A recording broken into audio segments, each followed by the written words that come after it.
I really didn't get fascinated with design until I started to learn what it was and what it could actually do.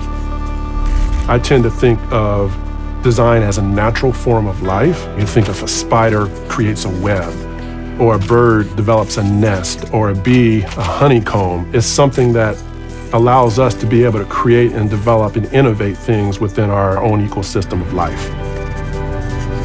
I think of design as like a bridge that connects complexity with meaning. Like on one side you have something very complex, could be a technology, could be a system, could be anything. And the other side you have a person. Design is that thin layer that connects complexity to meaning. At its best, design is human. We're not artificially creating something just for the sake of it. That it stems from something that people actually need and want.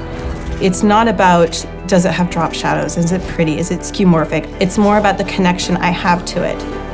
It's not pixels. It's not the nitty-gritty and using Photoshop or whatever tool you want. It's the act of intentionally solving problems. It really takes a monumental step of improvement in order to get somebody to change the way that they're already living their lives. But I think once you've created something that is truly disruptive, that is way different and way better, people will notice it, and it's only a matter of time before a lot of people notice it and start using it. As designers, really all we're doing is reflecting the world. As the world changes, the things that matter changes too.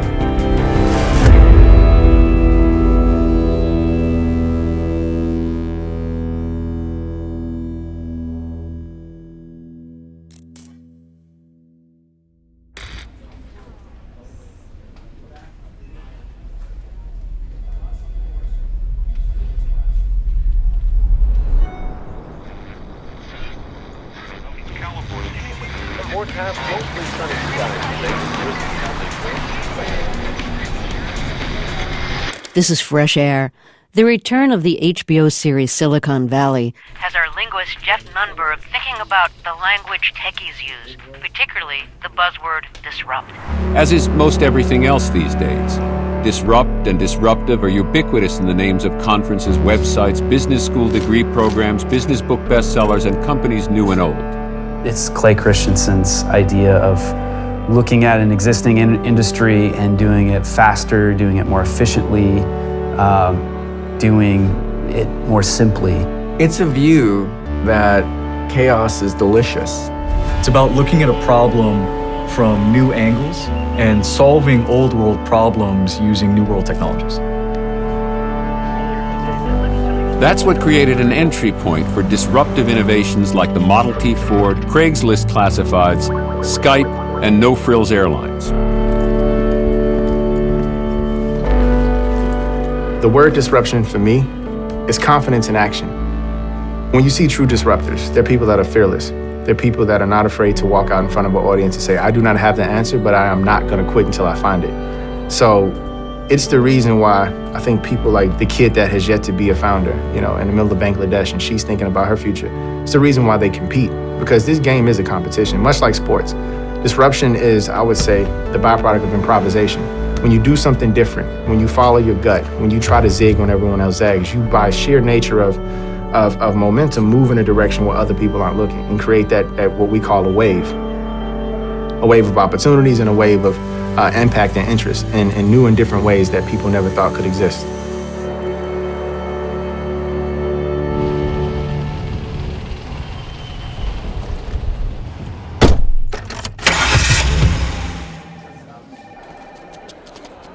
I definitely think of Lyft and the people here as innovators and innovating. I think it's really about understanding what those opportunities are to do something completely new and invent. I was employee number 20 officially, walking into something where I would have the opportunity to contribute to something new and build something from the ground up. That's, for me, was the greatest design challenge of all. For me, the story of Lyft starts with our co-founders, John and Logan. Both of them were experiencing different friction points as it related to transportation and communities. Both of them recognized that there's a huge amount of inefficiencies in how people are moving about their cities. People are driving around by themselves, the majority of their seats unoccupied, and then driving cars that for the most part sit unused. To them, I think there was this gigantic opportunity to do something about that. Taxis did solve a human problem in terms of getting people around cities quickly and easily and cost effectively.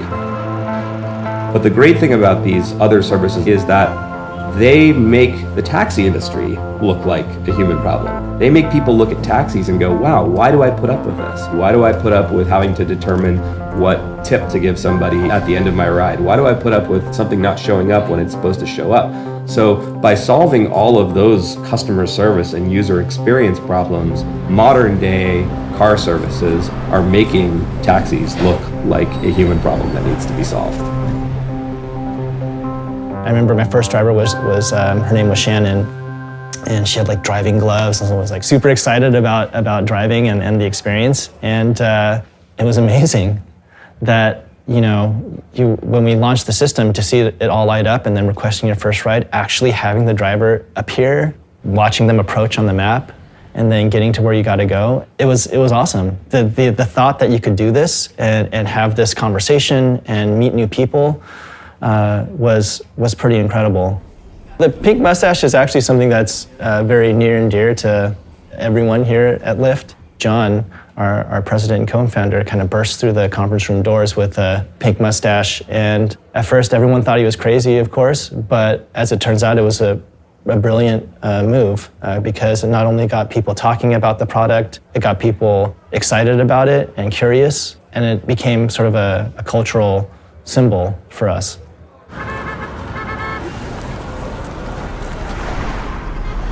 It's really important that we design for both sides of the experience, both for the passenger side and the driver side, because each use case has very distinct challenges. When you're talking about a driver's experience, you have to be mindful of that sort of arm's length usability when they're out and about on the roads, picking passengers up and dropping them off. And so the UI and the experience needs to reflect that. Having people that are focused on that, living, eating, and breathing that experience, that's incredibly important. The same thing should be said about the passenger experience because they are distinct.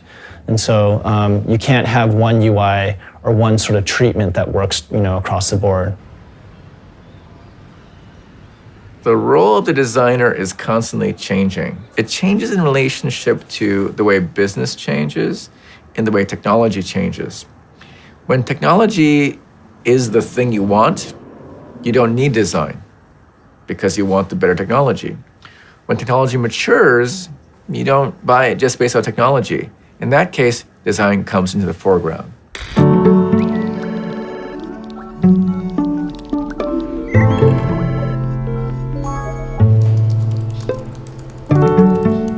What is product design? It's a big question, and designers come up with lots of terminology that really confuse the answer.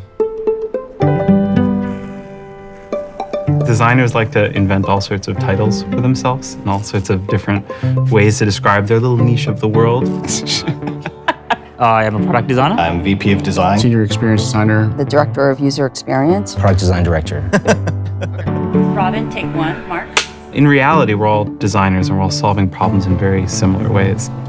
I think for a product designer to be successful, at the core, they must be a great problem solver, period.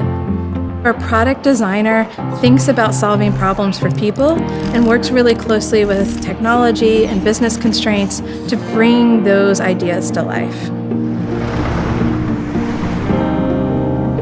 Whether you're designing an app or a website or any kind of other digital product, that you're looking at kind of, are we building the right thing?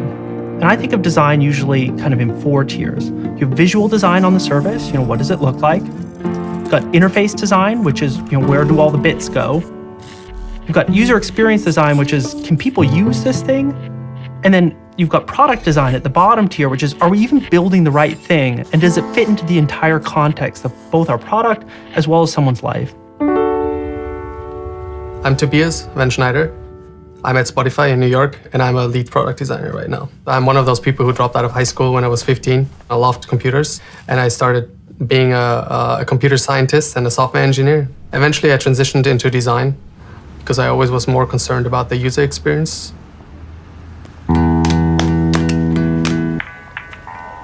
With the digital design or interaction design, you have the loop that you can close. When it comes to print, you put it out and you don't really know what the user thinks of what you did because there is no feedback loop. There's no data that I can collect. It's much, much harder.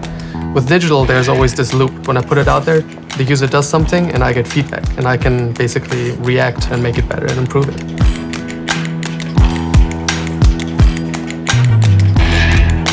It's no longer the case that you're just going to commit to a shrink-wrapped CD-ROM that comes out, once a year, and however it does, it does.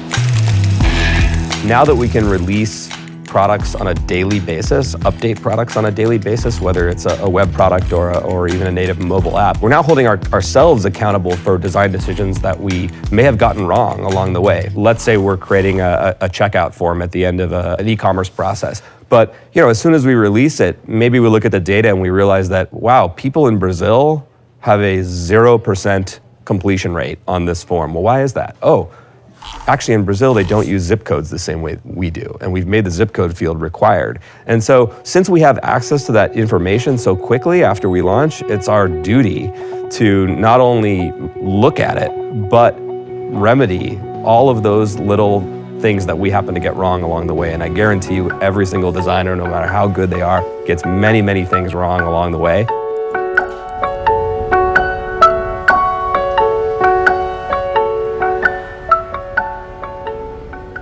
I'm in a position to see how design is used at many, many companies. We invest in 280 companies across a huge range of industries. The design challenges are immensely different between companies. But the one thing that we've seen over and over again is that the greatest power of design within an organization is to find ideas that are floating around all over the company and to take them down from being these amorphous, difficult to understand, difficult to talk about issues and make them into a tangible item that can actually be talked about. So we do a process at Google Ventures called a design sprint. It's a week-long design exercise that takes you from having inklings of ideas or worries about risks and or potential successes and go and validate those with customers by the end of the week. The other thing that we do is we set this time pressure because designers and everyone like to make stuff beautiful. We like to spend all the time crafting it, but often that's not the right thing to do. So what we do on the first day is we create a deadline for ourselves. So before we've even designed anything, we've got the end goal, right? We're gonna show this thing to people. And that just puts you in gear. You're like, I have to design something good in 4 days because people are coming into the office. So we recently did a design sprint with Blue Bottle Coffee, and their big question was, how do you sell coffee beans on the internet? Surprisingly, not a very solved problem. When you're presented with 20 brown bags of coffee and they're all similar price, how do you choose which one is the right one for you? Our brains are not very good. You can only remember 5 to 7, maybe 10 things in your head.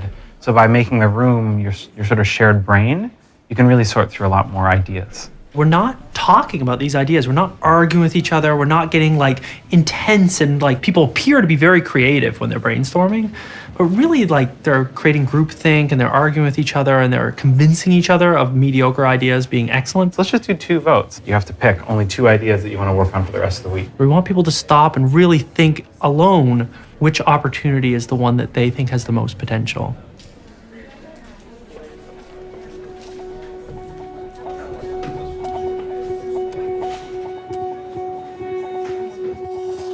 So the distinction between interaction design and digital product design and user experience is all a bit blurry, but when people use the word user experience, it usually means more of how the customer comes through the whole product, all the different touch points that are involved, from maybe in a store to on the web to on your phone.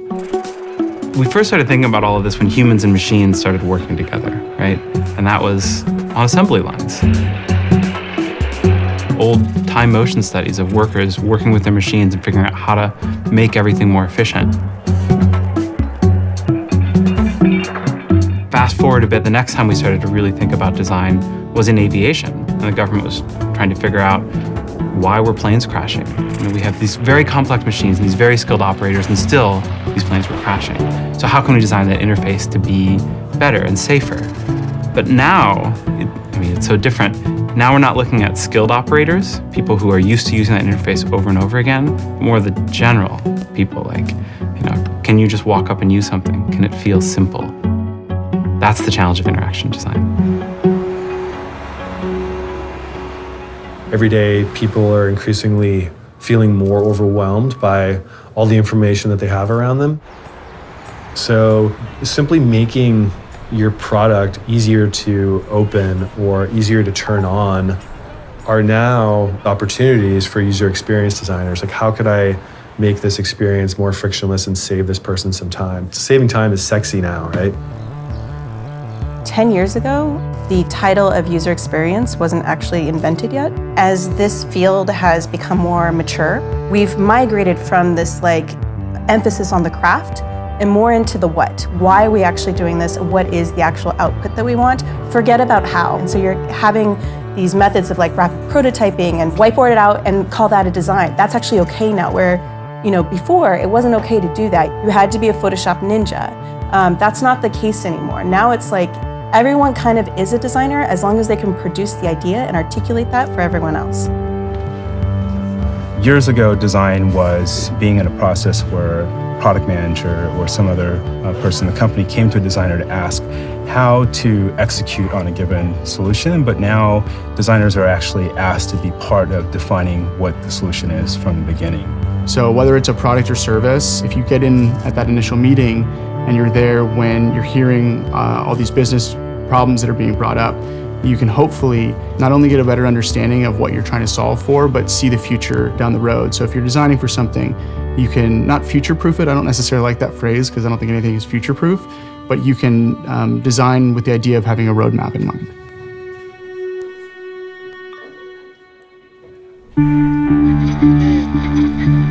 We're focusing this week on innovation on the West Coast, and I figured to find innovators, there's no better place to go than Silicon Valley. Mark Zuckerberg partnered with architect Frank Gehry to design MPK 20, Menlo Park Building Number 20. The goal was to be eco-friendly and reflect Facebook's mission to connect people. Gehry created the largest open floor plan in the world, and Facebook commissioned local artists to decorate it.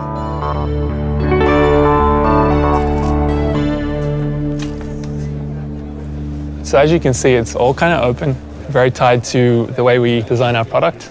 This is my desk. This is Julie Zhu. When we think about designing products, we're trying to tap into things that are natural and to like and share things, to give affirmation. These are things that existed well before Facebook did. The pixels that were sweated in creating those buttons is really important, but their creation and being is more about how we think about how people connect and less about how a button looks. I think the biggest challenge is understanding how to design less and less for myself and more for people who are different from me. Because when I joined Facebook, I was just fresh out of college. And so in a lot of ways, all of us who were working at Facebook, we were just designing the product that we wanted to use with our friends who were all of the similar age and background. And soon, my parents were joining and my grandparents were joining and people in Brazil and India and all of the world were joining. And it became harder and harder for me to think of myself as the average user at Facebook. There's no such thing as an average user at Facebook anymore. As designers, the decisions we make, we like to think shape the future, but actually I think it's that we're proposing alternate futures and people actually decide whether that's going to stick or not.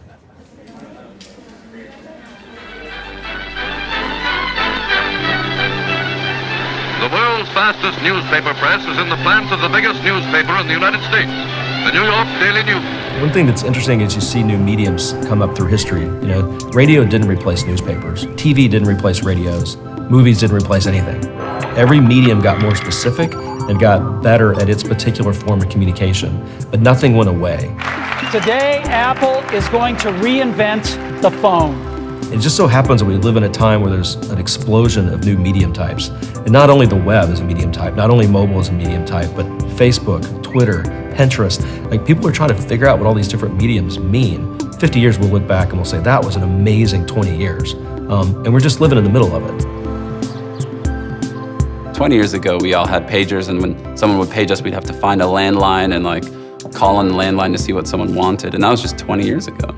We now live in this world where all of a sudden the smartphones that we have are allowing us to share emotions, share moments, have friends and family with us wherever we go. And so the challenge for designers is, how do you make those things effective and useful and additive, as opposed to isolating and detrimental and maddening?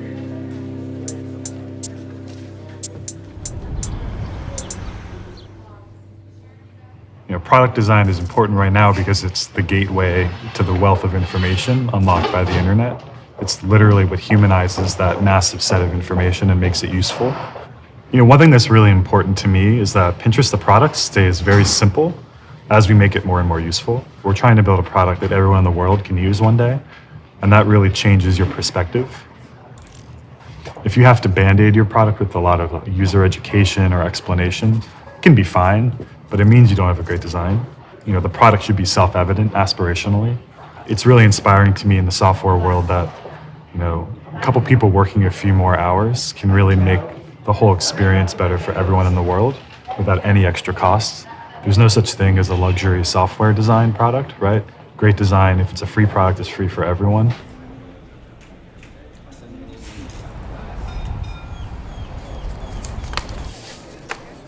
I believe that design has become so analogous with the way that we live. It's so intuitive. It's so much a part of the way that we interact with things that we don't even really notice that it exists. And that's actually a good thing. But, it's a bad thing because then people don't really realize the value. It's got more skills. I thought I was good at this. I'm the designer. Ain't I supposed to be quicker at this than you? All these things have been designed for us to help us live productive lives. At Interact Project, it's like, that's what our focus is. And our focus is really working with young people to let them know that these careers exist. And there's so many. It's just about really using creative and critical thinking skills to be able to solve something.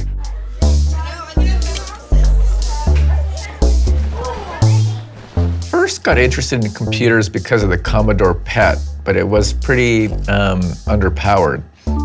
Really was text-based, and text was graphics at the time.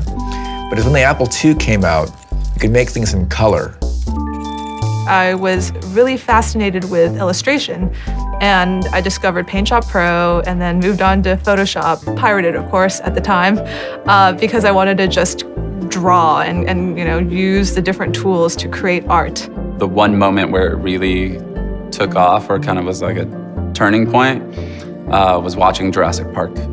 So I was like a little kid, I was like 13, 14, in the theater looking at these giant dinosaurs and starting to think like, well, how did they do that? How did they make that? Technology and sort of an intimate relationship with making software or taking apart hardware or any of these things has always been a part of my experience. I didn't quite know what design was, but I knew computers and art came together to make that. I didn't know what design was. No one had ever told me. I grew up on the south side of Chicago, and I didn't have someone walk into my art classroom and say, you, son, can be a designer. But what I did have was people who were extremely creative. My mother's a great example of that. She leveraged what we had in our home to create opportunities for us to dream and believe in ourselves. One day I was at Texas Instruments as a summer intern, engineering intern, and one of the admin assistants said to me, oh, you're pretty good at design. You should be a designer. I said, what's that? I started design at a really early age, in fact, high school. I purposely took graphic design in summer school. It's where I first learned how to work with old school ways of design, graphic design, right? Rubylith, Paysteps. I've shot my own film and developed it, did screen printing, all the stuff that was even pre-computer. The first time I really started getting paid to do design was when I was a starving musician. And I ended up doing flyers and demo album covers for other bands. For me, that was a great way of making the transition between fun design and being paid to do it, which really sort of changed the way I thought about design as an industry, as a career, as a tool. It made a big difference. Art and design are completely different. Design is about making solutions. Art is about making questions. So in art, you can make something that doesn't make any sense, which is okay. In design, you have to make sense. The thought of letting a stranger spend the night in your living room may sound creepy, but to some people it's good business in a tough economy. Several internet websites now connect homeowners with travelers looking for a cheap place to crash. I was in Silicon Valley looking for a new job, and I met the Airbnb founders, and two of them were designers, and I just thought, I'll learn more about product and building great products sitting next to two designers in an apartment than I will, being a product manager at a bigger company. So I joined as a third engineer. It was 3 founders, 3 engineers. And over the last 5 years, I've just completely opened my mind to what design's about.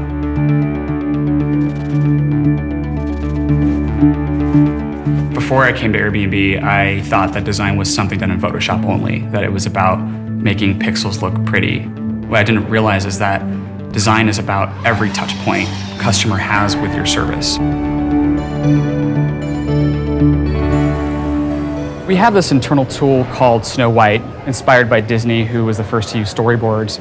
And we thought that we could bring storyboards to the product design process. So we hired a Pixar storyboard artist to help us bring all these moments across the entire Airbnb experience to life. Here's an example of checking in. It sort of helps us think through, okay, well, how do we bring more clarity and more design to this exact frame? One of the reasons why we focus so much on the user journey is so that we can think about how we can better design for a moment early in the journey that's going to help another moment later on in the journey. We don't try to tell you everything at once. We want to give you a welcome mat. We want to make sure you know what you're looking at and what we provide. And then we can progressively disclose certain pieces of information as you move through the funnel. Once you draw the entire end-to-end story, a lot of times design problems emerge that you never saw before. We've all been hyper-focusing on that thing here, but it turns out that 3 frames earlier, that's actually where the problem begins.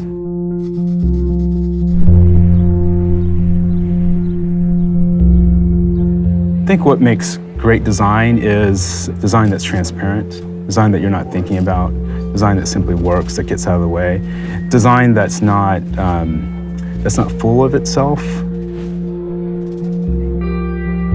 I think the best design is completely invisible. You don't even notice it. You just go about using whatever product it is that you're using and you enjoy it and you don't even think about it.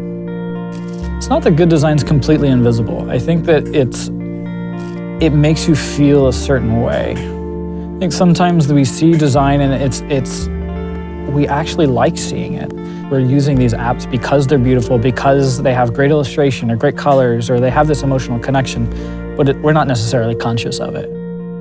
I'm not convinced that differentiation can really happen by having an aesthetically pleasing device, because within seconds, they're commoditized. Within seconds, someone else came up with a beautiful device. It's really at the system level. How does the device and how does the design fit into a grander system of the user's sort of relationship with technology? So you can have a beautiful Fitbit, which is awesome, and it's very well designed for everyday use. I can wear it all day, but it needs to fit within my entire health system for it to be something I love and something I really want to use every single day.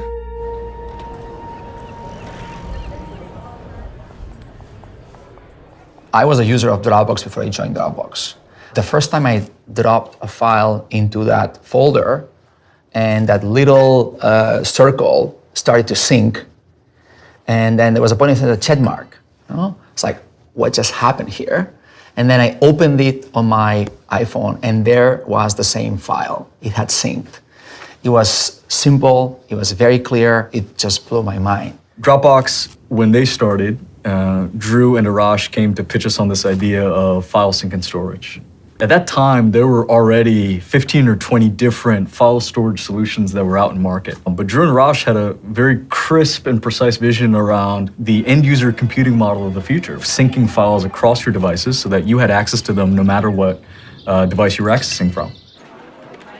Obvious is not something that is easy to come by. Obvious is the result of a process and a result of a lot of iteration in the design process to get to a place where something just works. It just simply is obvious. And so to do it for Dropbox, it was really about understanding what the user was trying to do in the first place. You know, we put files into folders and we understand that model. We understand the relationship of those two things. So if we want to then put something into the cloud, why not just do it via putting it into a folder that is automatically synced with the cloud? Why learn a whole new way of putting something in a place? People already had folders before, and they use folders. And we only did something that they were using before. They took a strong design philosophy to their approach. This wasn't just about solving the core file compression technology and the really hard problems of pushing files across multiple different operating systems. They wanted to bury all of that complexity but expose just a very simple UI to the end user where they could find their files simply, and more importantly, they could trust that their files were on every device that they were going to access them from. It's now widely recognized that great experiences will benefit businesses at the end of the day. Technology is so much better than it was even 5 years ago that just technology and stitching together some use cases is not going to cut it. We put cars on the map because there has to be some level of precision in the context of something that feels familiar. You can innovate and try things that are pretty out there, but at the end of the day, you kind of have to come back to things that are also familiar and help build that sense of confidence and trust.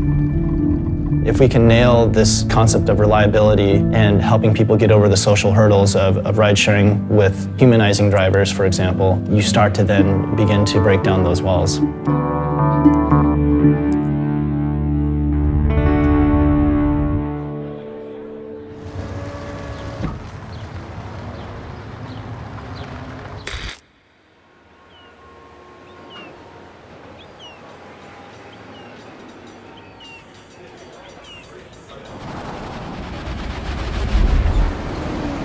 We're moving from a world where vendors were building products for the sake of getting license revenue in the door to an end user model of innovation. Companies now need to have a recurring relationship with the end user and be very respectful of the way they work.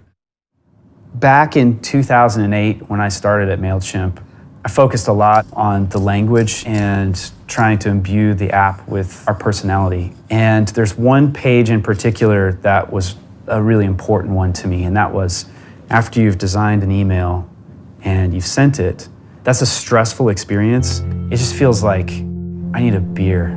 I'm done. It's celebratory and it feels great. And I wanted to acknowledge that and wrote a small thing. It just says, high fives, your email is on its way. High fives. And then we did a redesign and we simply added a drawing of Freddie giving a high five. It literally was a conversation that took 20 minutes, run over to an Illustrator, Illustrator drew it, and an hour later we had this high five image in the app when we shipped.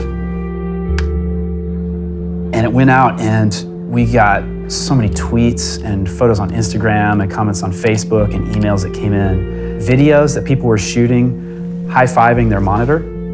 It created such a huge response that it just resonated, being aware of the emotional context of that situation. You know, if it came too early when you're in that stressful workflow, it becomes a hindrance. But afterwards, you know, when you do feel triumphant, that's when it really works.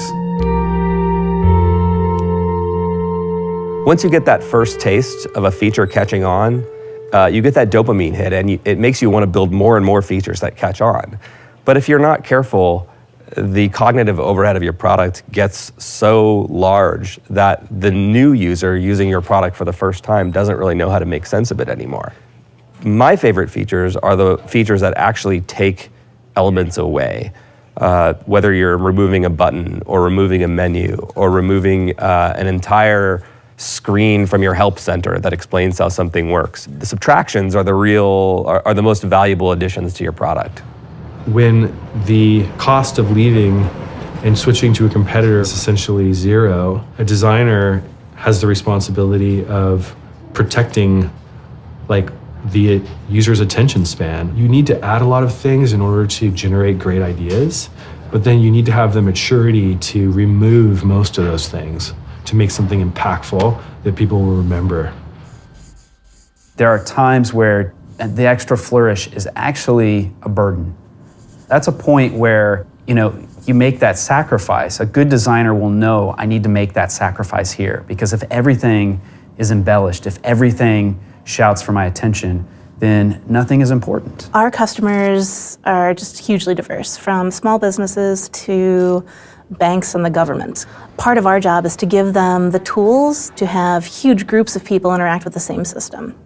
So if you think about it like, if the files on your computer are a mess and not saved in any particular order, it's probably fine. You have systems for finding those and it's not a big deal. But if your doctor's office or the IRS didn't have naming conventions and systems for storing and accessing information, it would be chaos.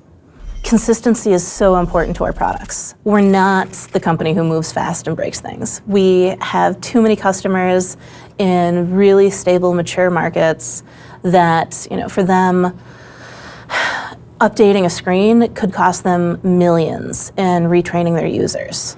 So that's something that we always need to be conscious of. And as a fine line to walk when we're trying to constantly bring new things into the world.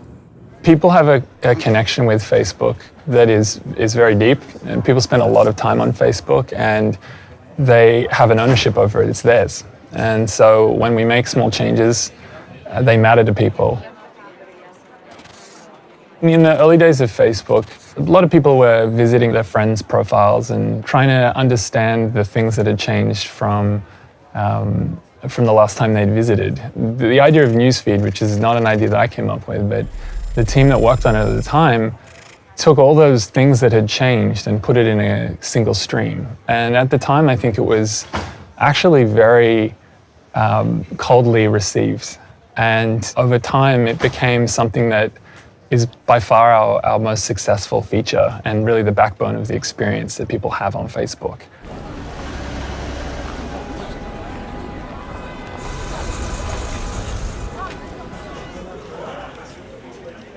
When we design, we always put the customer's needs first. Whether it's using user research to find out what those needs are, or whether we're just collecting data or doing A/B testing to see what they care about more, we're always factoring in what they want. Eventbrite's created a platform where people can do things that they were just never able to do before. I like to joke that our core competitor was actually like a spreadsheet and email and telephone calls, and then scale that out to 200 or 2,000, like it's a nightmare. And so I think that for that reason, people were just like, thank God Eventbrite. I think that always asking why, over and over and over again really gets to the base of what it is that you're trying to do. And it's like from there that you can start to actually really solve the real problem. For Coursera, the product story, I think, is about creating a world where there's universal access to the world's best education. I don't feel like our mission is to just unearth all the universities in the world and make them go away. I think we want to just amplify the volume in the surface area of people that can learn. There's more competition, there's more noise on the internet. There's so many products that in order to really stand out from the competition, the product needs to be simple and it needs to be attractive and it needs to really convey the essence of what it's trying to deliver to consumers. I tell the team here, get through as many ideas as you can and do ideas that are silly that you won't be able to ship, but you have to just go into that part of your head and scoop that idea out, because something cool could come out of it later in another way. There's not a magic design genie that when everyone leaves at night, we go rub and the great ideas pop out. We have to grind through bad ideas just like engineers or product managers do. The fail fast to succeed sooner, right? Failure's okay. You have to tell designers Not all your ideas, especially not your first ideas, are going to be great. You know, we talk about disruption in the software world, in the app world, in the product world, and everyone thinks they invented it. It's like kids who think they invented cursing. We didn't invent it. It's been around a long time. Apple is the poster child, but in the grand scheme of things, they're a new disruptor. In December 1947, a new technology is born, something called the transistor. Because of the transistor, it will very easily be possible for people to have in their home computers and communications all over the country for very low cost. There have been periods of time where technology has changed in such a way that design is able to almost piggyback on it or partner with it. Mid-century designers, Charles and Ray Ames, they were able to create disruptive design because they were able to take advantage of advancements in plastics and polymers and things that didn't exist, 5 years earlier. People are able to be disruptive currently with the internet and mobile technology and things like that. Bringing together people and place with technology, I think that only could have been possible with the advent of mobile and GPS. Blockbuster expected to file bankruptcy any moment now. Sharing economy is extending into business trips. Researchers say Uber and other services are quickly winning over those traveling for work. A lot of the really disruptive companies chose not to play by the rules of a particular industry. There has just been the way you've always done things for 100 years, and anytime there's sort of pain or friction in an experience that seems needless, or it's only supporting someone at the very tippy top of an organization, is ripe for disruption. Disruption is always occurring. It happens in nature. It's a normal thing. And it's those people who can adapt to when messes occur, who can navigate around them, navigate through them, that ultimately do great things. The barriers to entry for a lot of these industries have almost entirely disappeared. The amount of infrastructure that you need to build a product these days is so much less than it was even 5 years ago, let alone 10 years ago, let alone 50 years ago. I think about 10, 15 years ago, if you were starting a startup, you would literally hire someone to build machines. They would sit there and get the hard drive and the logic board and the case, and they'd put it together and they'd put it in a server rack. And today, if you're building that same startup, you literally take out your laptop, do a few lines, and you have hundreds of machines running all around the world close to your customers. You're ready to go. And so subsequently, a lot of people make products that probably shouldn't be making products, or bad ideas come to market very quickly because it's just easy. But it's still really, really hard to make a great product, to make something that's really fantastic, that resonates with an audience. Great is still really hard to come by.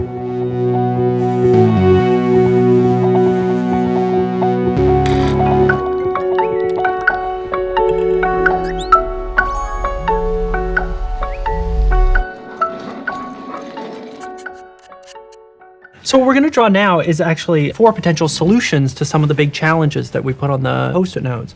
And so it's usually user sees something, they do something, and then the system reacts in some way.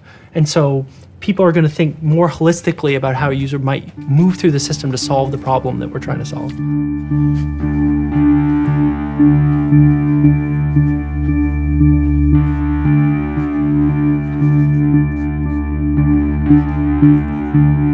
The way we typically see startups working, and many software companies work this way, it's kind of the San Francisco culture of product development, is that what you do is you first come up with an idea, and then you engineer that idea, you launch that idea, and then you measure it. But that's broken in a few ways. So often we're wrong about the guesses that we make about how human beings are going to use our product. And so oftentimes it's a waste to spend 6 to 12 months designing a product before getting it even to prototype stage and in front of human beings and user research. We don't know the answer. We have a guess at the answer. We actually don't know what the best solution is. It could be a very, very basic prototype that has one clickable button, and you really just want to know, is that the button they're going to click when they want to accomplish this task? Getting that as quickly as possible in front of a user is just incredibly powerful for us. We have to prototype everything. We have to push it until it breaks or where we find our weakness. You know, the best products have incessantly tested and prototyped their products to the point where they've eliminated any risk from the equation.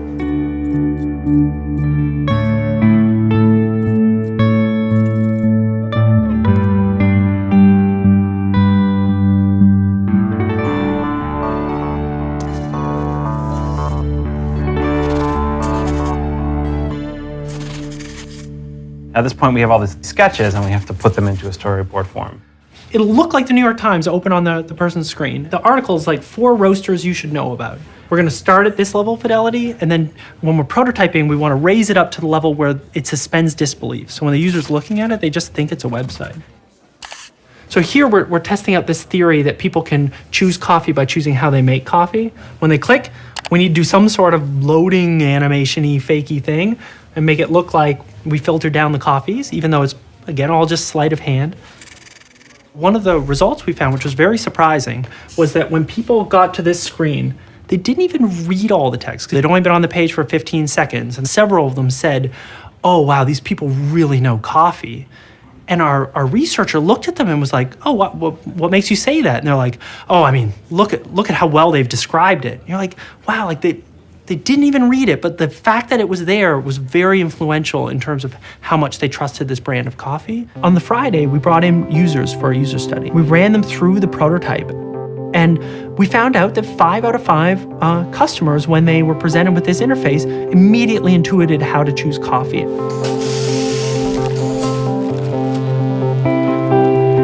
So instead of actually engineering and launching a product, if you create a prototype and then put it in front of customers, you can do this in like a week.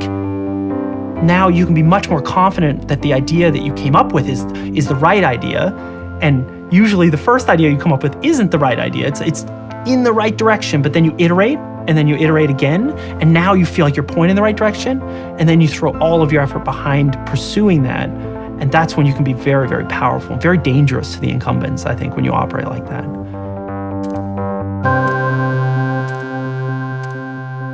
Do you know the story of the pike and the minnow? There's an aquarium with a pike swimming around in it, and if you drop a minnow, it'll just like eat up the minnow. But if you put those minnows in a bottle, a glass bottle, and lower the bottle into the aquarium, the pike can't see the glass, so it'll try to eat the minnows, but just smack off the glass. It'll try again and again, and after a couple hours, it thinks, I guess minnows aren't things that I can eat. But then after it's learned that if you remove the glass and you set the minnows free, they'll just float right by the pike's face. He's learned that he can't eat a minnow anymore, but there's a tasty meal right there for him. And that's kind of like how the markets change, right? We just get used to stuff. We get used to the thermostat on our wall being shitty. We get used to it being hard to get around our city. It takes a special kind of business and a special kind of designer, honestly, to keep pushing at those things. So we'll know when something as subtly has changed about our environment and a new thing is possible. We're currently in a market where anyone can create an app or anyone can create the next big thing. A one-person development team can create the next big game app that a 500-person studio couldn't even imagine. And competition is good ultimately. Like, you don't want that huge monolithic company to be kind of that slow to adopt. And that was kind of Google for a while too, where they were kind of this big company and people were kind of ragging on them, but now they're hitting on all strides because they have a lot of competition surrounding them. And I think they're probably doing their best design that they've done in a long time.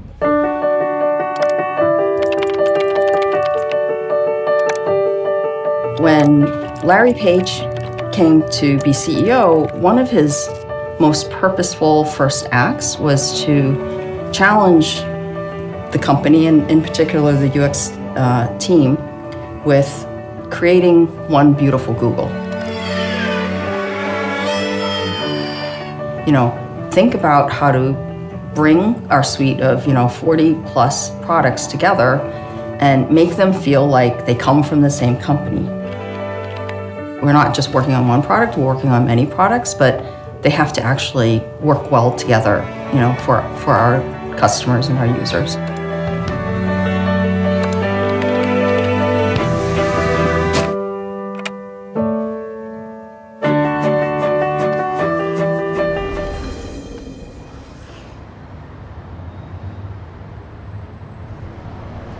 Salesforce is a company that was started by a guy named Mark Benioff. The idea was really for him, how do you take an experience like an Amazon.com and apply that to the enterprise space? So the idea is that you can log into this website and you always have the most current version of your enterprise software. A third of the human condition is work. Every day we spend at least 8 hours doing stuff, managing files, accessing information, and tracking processes. We feel this is an extremely important place for great UX. People spend, a couple minutes a day hailing a taxi, and there's so much talent devoted to that problem. We're excited to bring great experience to people trying to get their work done every day. When I come in the morning to do whatever it is I have to do at work, I didn't magically put on my I need crappy software hat. I want great stuff, and in fact, I want better stuff when I'm at work than I want when I'm at home. I have more time and more patience when I'm at home than I do when I'm at work. Our premise is that why can't we do work and have an experience that puts a smile on your face, that feels like the experience you have with consumer software? I think with the introduction of the iPhone, kind of everything changed. The entire landscape changed.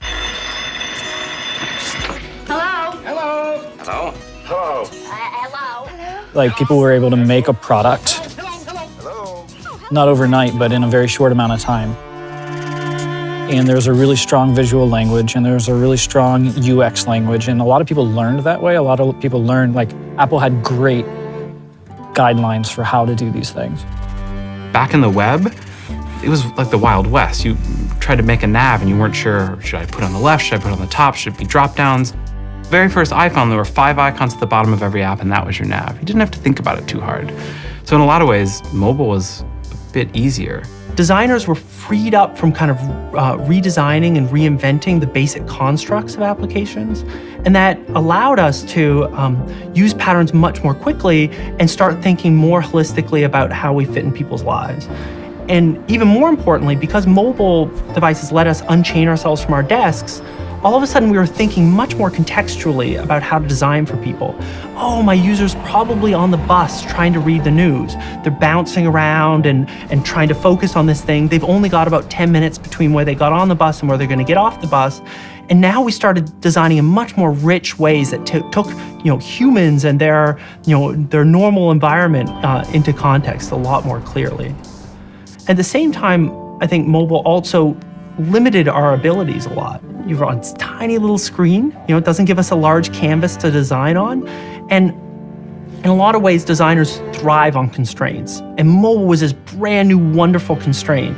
And I think it really let designers, and as well as product people, the CEOs, the entrepreneurs, really focus what they were trying to do and then execute on that limited vision in a much richer way.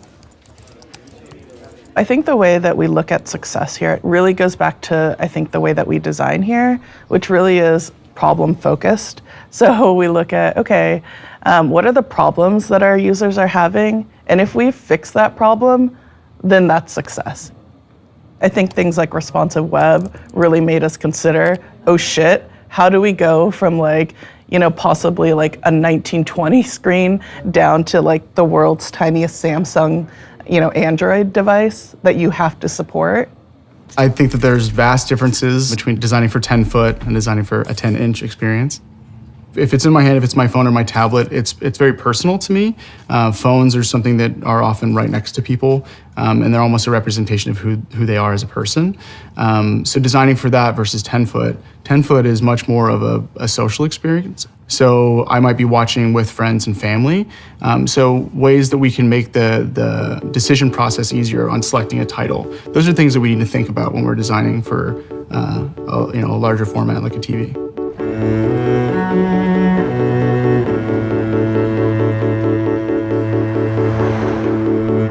Unlike most fields of design, architecture, graphic design, industrial design, product design isn't about making something timeless, right? If you build a great building, a great house, that's timeless. A great poster is timeless. A great object is timeless in a way. Product design disappears after several years. I just think that timelessness ends up in museums. So we were creating art that can be timeless. Design is not art. Needs evolve. Humans evolve. Design should evolve. One of the interesting things historically with design is that designers used to craft an individual product. If I go to Heath Ceramics, for instance, they've been around since the 1930s. Some of those mugs were designed 70 years ago and have hardly changed, and they're still exquisite. But in the digital era, we've gotten beyond this idea of thinking about individual unchangeable objects. So instead of trying to craft this perfect aesthetic or, get the typography just perfect, what instead we're doing is we're trying to build excellent systems that are extremely adaptable. I build it today, and then I watch how you use it, and then I build it even better tomorrow, and then I watch how you use that. All of a sudden, mobile phones come on the scene, and people change their habits and expect things to work differently. Well, that's fine. I'll change the product entirely. I love this idea of this long-term relationship with the design problem. You get to see all of its nuances, learn from it over time and try it over and over again as it changes. I love that. I love that there's this sort of body of knowledge unique to that problem space, and that you can really treat the product as a living organism, and sort of continue to revisit it and nurture it.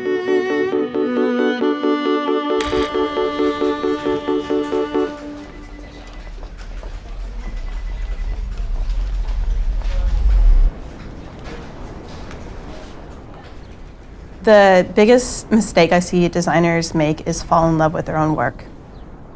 The moment it's your baby and the moment you're unwilling to change it, it's already done. Because the whole point is for other people to love it, other people to experience it, not for you.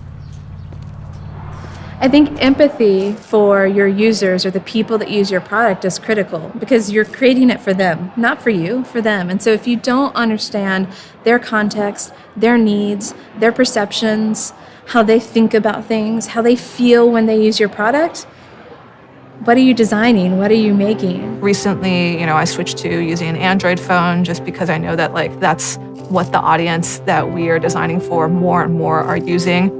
On Tuesdays at the office, we have this thing called 2G Tuesdays where you will open up Facebook and there'll be a little thing at the top of the screen that says, hey, it's 2G Tuesdays. Do you want to experience what somebody who lives in India, what their data connectivity is like for an hour? It's painful, and it helps us understand where the shortcomings of our product are for people in these markets that aren't using the latest and greatest devices with the fastest Wi-Fi.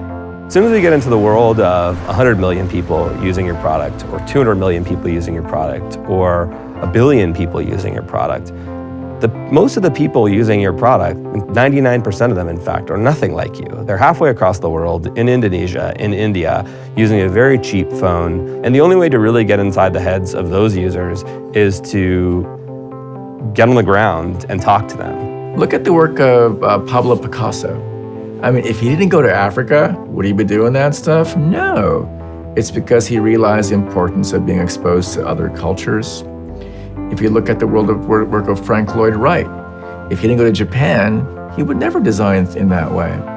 And so great designers, great creatives have always known that they have to find different people to be with, to be uncomfortable.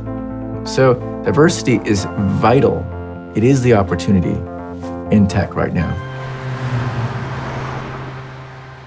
Silicon Valley is a place that operates on data, hard facts and numbers. Reports from Google, Yahoo, LinkedIn, and more all show a tech industry with demographics that are way out of whack with the nation and tech consumers. This has been something that we've been thinking about for a very long time. Everybody coming together as a unified front about what can we do to actually make a dent in diversity in design. An article came out in the New York Times a couple of weeks ago. It was called, "Has Diversity Lost Its Meaning?" I want to start with you, Kimberly. So, in your opinion, has diversity lost its meaning? It's still very real to me in terms of what I see on the landscape when I look around me. It's been interesting to see how companies have really latched on to kind of the diversity train now. And everyone's hiring, a diversity, a VP of diversity or a lead of diversity. And it's quite interesting in the couple of years that this has happened. Because the numbers are not changing. So, so I'm really wondering, like what are these people doing on a day-to-day basis? And can I get one of those jobs? Because I work very hard. And so is it just me, or does it feel like design is left out of the conversation in technology and innovation? In a lot of ways, it's because we've bifurcated creativity and design. So creativity is what you do when you're disenfranchised or you're poor. Oh, it's very creative, kid. But in order to be a designer, you have to be an elitist or have a certain accent or go to a certain, school or look a certain way. And to me, I think we've taken away the ability to point out natural, behaviors that are design behaviors. So that's what I do. The world is diverse. So if we're not thinking about diversity, then we're not thinking about people. If we're not thinking about people, then we're not designers. We're makers of stuff. So there's a saying that we used to use at Nike, that all of us are smarter than one of us. And so if all of us means that there's someone who represents this group, that group, that group, that group, we're gonna attack the problem in a unique way. And we're gonna show up completely different than our competitors. The biggest challenges designers are facing right now is the fact that they're designing a lot of things that are new, that have not been done before, in organizations that are evolving and changing, for audiences that are evolving and changing. And so there's a lot of ambiguity and a lot of moving parts to keep in mind. You're also being asked to do more and more beyond design, thinking about, is this a good thing for the world? So there's like design ethics that a lot of people talk about now, thinking strategically about how your design affects the business of the company that you're within. And this is actually something which we designers still struggle, is because deep in our heart, a lot of designers are also artists. Maybe they're failed artists, and that's why they ended up in design. So we are very, very emotional, and we don't really, we're not that much on the side of, business objectives and business requirements. When it comes to being a good designer or being good design, you have to be interested in the business aspects as well as a designer. There's certainly a popular and sort of business press dialogue about design-led or design-driven companies. And I actually believe that the most impactful ones pass through or sort of sidestep that arc, right? Where they're not actually about design, it's just that design is embedded. We arrive at a place where it feels more like oxygen.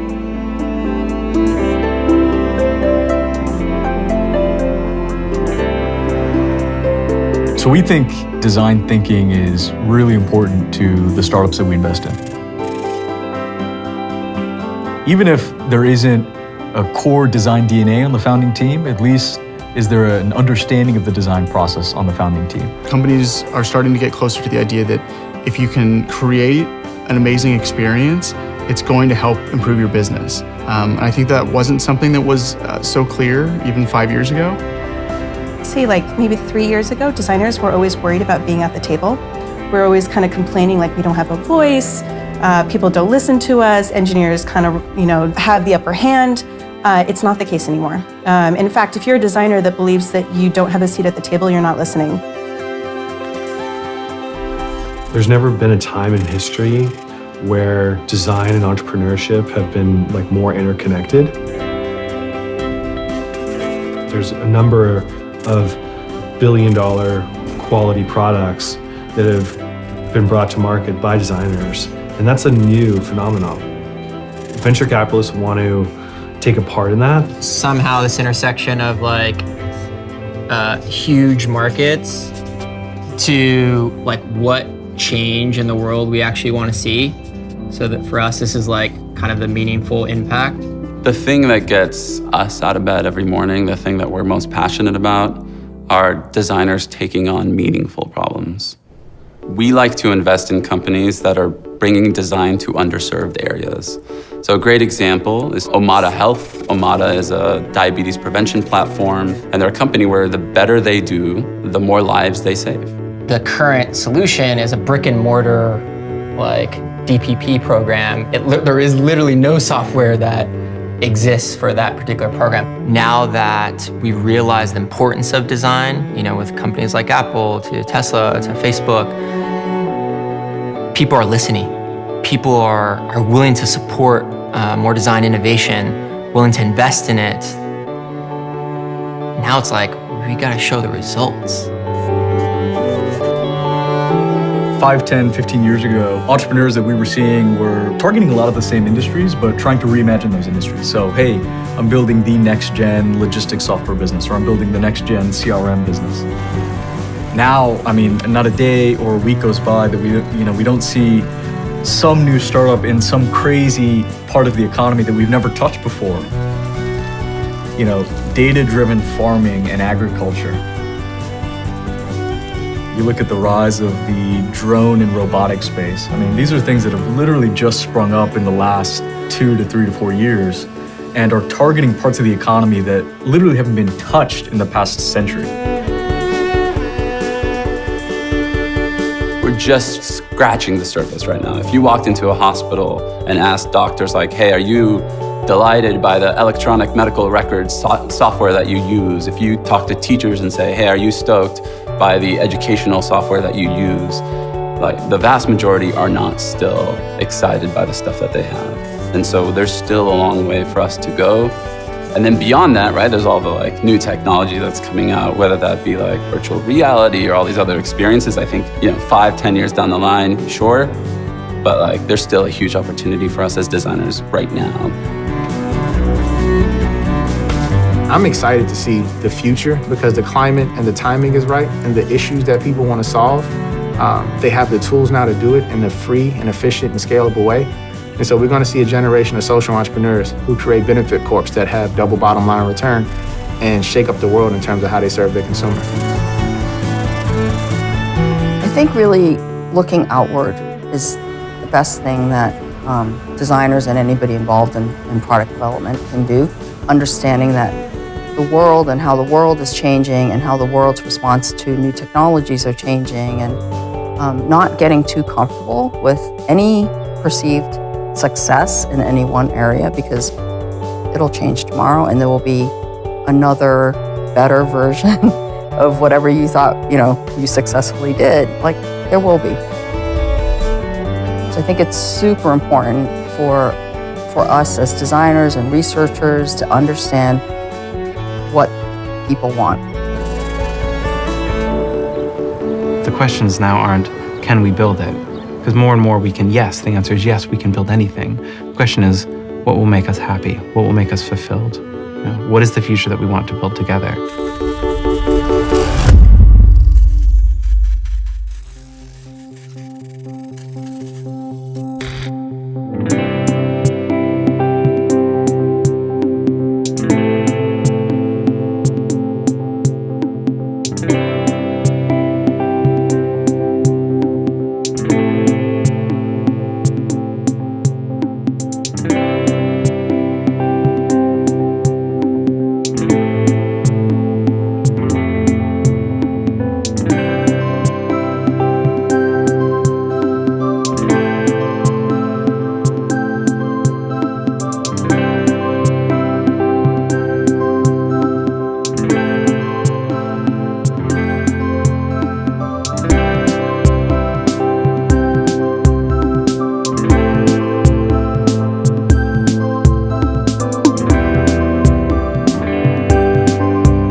Envision is a window into everything that's being designed within Twitter.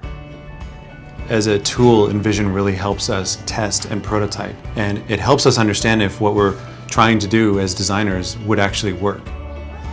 Envision's helped us in many ways. One is just developing prototypes that enable us to get early signals before we actually write any code. Within days of thinking about a problem that we want to attack, we can get something in front of a user. Envision's most useful to us when we're working on something that's got some complexity to it. Design starts taking this extra dimension where it's not necessarily about the space on a page, but a user's walk through time with that product. And that's where Envision helps. It's allowed us to have design have a better platform in the company. Everyone's on it, and that's not just design, that's engineering, that's product managers, QA. There's this shared understanding, shared thinking about the decisions that we're making. It's changed the way we design. I absolutely think that Envision has helped my team collaborate better. It's right there, this is where the comment is, and this is the answer to that one comment. It's helped me to communicate my thoughts, my ideas as a designer. Envision is a faster way to certainty. It's a tool that allows us to bring design to life. Envision is a game-changing design tool for us at HubSpot. It's absolutely been essential to us, and now we just can't live without it.